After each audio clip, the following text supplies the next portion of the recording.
ఓం శ్రీ గణేశాయ నమః. ఓం శ్రీ గురుభ్యో నమః. ఓం నమో భగవతే వాసుదేవాయ నమః. మనము ప్రతి శనివారం శ్రీ లక్ష్మీ నరసింహ పురాణం గురించి తెలుసుకుంటున్నాం కదా అండి.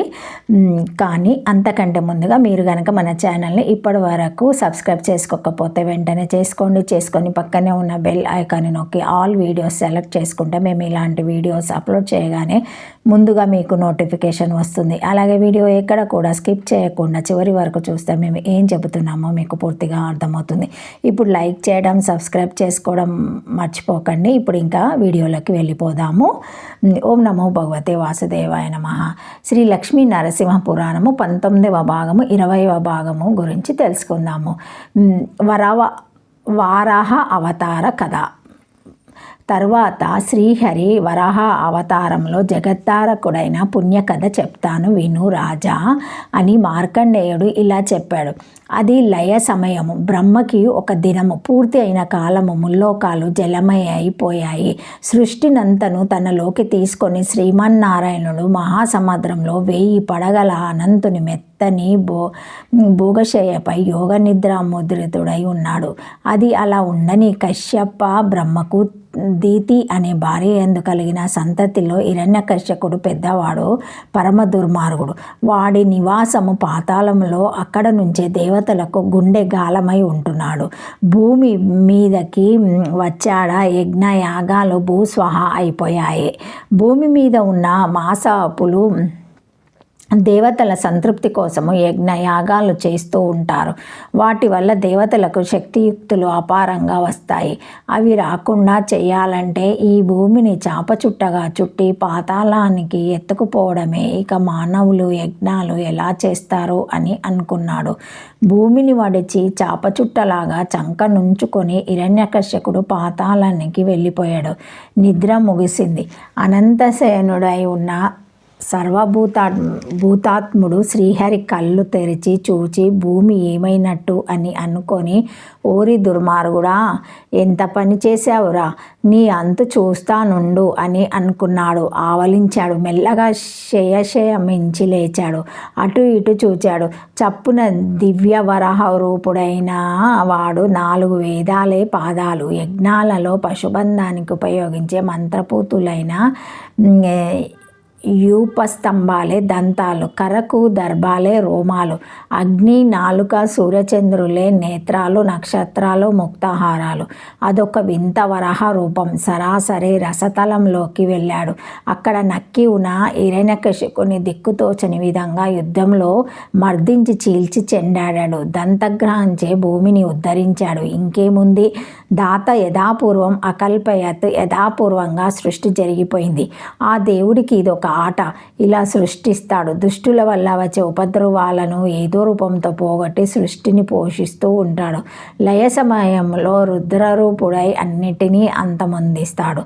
వేదాంత వేద్యుడైన పరమపురుషుని ఈ అవతార కథలను రాసిన చదివిన విన్న మానవులు సర్వపాప విముక్తులై జన్మాంతమందు విష్ణుపదము పొందుతారు. ఓం నమో భగవతే వాసుదేవాయ నమః.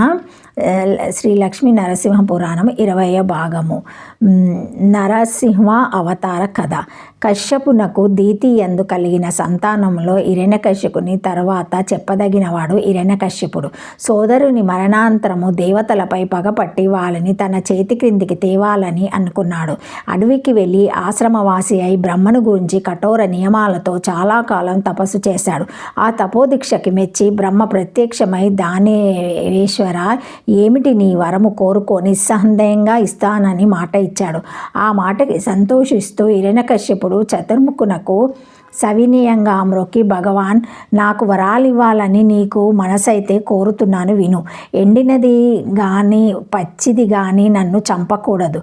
నీరు, నిప్పు, కర్ర, పురుగు, భూతము, పాము, మృగము, మనిషి, దేవత, కిన్నెర, కింపురుషులు, యక్షరాక్షసులు నన్ను చంపలేనట్టు నాకు వరమియ్యవయ్యా. పగలు రాత్రి నేలపై, నింగిలో, ఇంట బయట నాకు చావు రాకూడదు. ఇప్పుడున్న ఆయుధాలు కానీ అస్త్రాలు కానీ నాకు మరణహేతులు కాకూడదు. ఏమంటావు? నిజంగా నా మీద దయ ఉంటే ఈ విధంగా నాకు వరమివ్వవలసిందని వేడుతున్నాను అని అన్నాడు. వాని మాటలు విన్నాడు బ్రహ్మ. రాక్షస రాజా, ఎవరు చేయలేని తపస్సు చేశావు, దానివల్ల నువ్వేమి కోరినా ఇవ్వాలని అనుకున్నాను. ఇంతవరకు గత కాలంలో ఎవరు ఇలాంటి కోరలేదు, నేను ఇవ్వలేదు.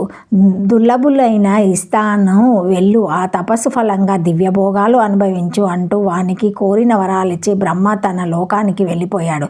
హిరణ్యకశిపుడు వరగర్వంతో పొంగుతూ స్వానగరానికి వచ్చాడు. మరునాడే స్వర్గం మీదికి దండయాత్రకు వెళ్ళి గడియలో వశపరుచుకొని ఇంద్రాదులను దిక్కుల వెంట పరవెత్తించాడు. అదే వరస ముల్లోకాలను తన విజయ పతాకాలెగరవేసి తిరుగులేని శాసనంతో రాజ్యం చేస్తున్నాడు. అలా చేస్తూ ఈ క్షణం నుంచి మీరు యజ్ఞాలు, యాగాలు, దాన ధర్మాలు, జపతపాలు ఆ దేవతల పేర్లతో చేయకూడదు అని జాతులకు, లోకాలకు నేనే యజమానిని, నేనే ప్రభువును, నా సంతుష్టి కోసం నా పేరుతో చేస్తూ ఉండాలి. దీనికి వ్యతిరేకంగా నడిచేవారు తగిన శిక్ష అనుభవిస్తారు, అనుకూలంగా నడిచేవారు తగిన రక్ష పొందుతారు. తెలిసిందా? వెళ్ళండి అని శాసించి చంపాడు. చావక తీరదు గుణవంపు ఏం చేస్తారు? అమాయక ప్రజలు వాని శాసనం ప్రకారం చేస్తున్నారు. మొత్తం మీద దేవుడు అనే మాట వాని పరిపాలనలో ఎక్కడా వినరాలేదు. ఇలా ఎంతకాలం దేవతలు ఇంద్రుని ముందుంచుకొని గురువుగారి వద్దకు వెళ్ళి మొరపెట్టారు. గురుదేవ, ఈ హిరణ్యకశిపుడి దుష్టనాటకానికి భరతవాక్యం ఉందా లేదా? శిష్యులు దుర్బలులై అనాథులై చెట్టుకోక పీటగా ఇలా దేవిరి బ్రతకవలసిందేనా? బృహస్పతి వారి గోడు విన్నాడు. ఒక క్షణం ధ్యానశక్తితో ఏదో ఊహించి తల పక్కించాడు. విచారించకండి అని ఇలా అన్నాడు. నా మాటలు వినండి, మీకు మీ పదవులు రావడం నిస్సందేహం. హిరణ్యకశిపుడు ఆ చిరకాలంలో నశిస్తాడు. వానికి అదృష్టరేఖ మాసిపోవడం ఆరంభమైంది. శోకం బుద్ధిని చెడగొట్టుతుంది, జ్ఞానం నశిస్తుంది. మంచి ఆలోచనలు శోకం ఇట్టే త్రుంచివేస్తుంది. చదువు శోకం వల్ల పనికిరాదు, శోకం వల్ల పనికి రాకుండా పోతుంది. శోకంలో సమానమైన శత్రువు లేడు. అగ్నిని తాకవచ్చు, ఆయుధ దెబ్బలను భరించవచ్చు. శోకం వల్ల వచ్చే బాధను మాత్రం భరించడం ఎంతటి వానికి సాధ్యం కాదు. ప్రస్తుతం కాలం వాడికి బలంగా ఉంది, కానీ అపశకునాలు వాడి దిక్కున ఆరంభమయ్యాయి. వాటి ఫలితము రాక్షస సన్నాశనం. అంతవరకు మనము వేచి ఉండాలి. తొందరపడి ప్రయోజనం లేదు. చేయవలసింది చెప్తున్నాను, వినండి. అందరూ కలిసి పాల సముద్రానికి ఉత్తర తీరానికి వెళ్ళండి. ధర్మపాలకుడైన ప్రభు సర్వతంత్ర స్వతంత్రుడు శ్రీహరి పాలకడిలో యోగ నిద్రలో ఉన్నాడు. ఆ దేవుని స్తుతించి మేల్కొలుపు పాడండి, మీ కోరిక తీరుతుంది. ఆ దుష్టదైతుని మరణోపాయం చేయనా చెప్తాడు, వెళ్ళండి అని బృహస్పతి ప్రోత్సహిస్తూ అన్నాడు. సరే అన్నారు ఇంద్రాదులు. క్షీరాబ్ది ఉత్తర తాటానికి వెళ్ళారు. పురుషోత్తముని వివిధ స్తోత్రాలతో స్తుతించారు. ఆ సమయంలో ప్రత్యేకించి శంకరుడు దివ్యభరతమైన నామావళితో శ్రీహరిని స్తుతించాడు.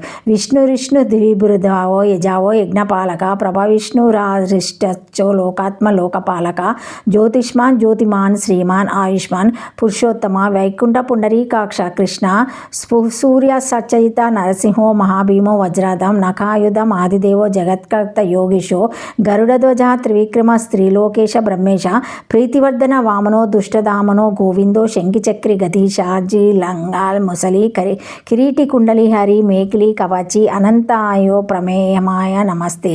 గరుడధ్వజ ఇలాగా శంకరాదులు నామపుష్పాదులో క్షీరసాగర శయనుని ఆరాధించగా సంతుష్టుడై దర్శనమిచ్చి శ్రీహరి ప్రసన్నుడై ఇలా అన్నాడు.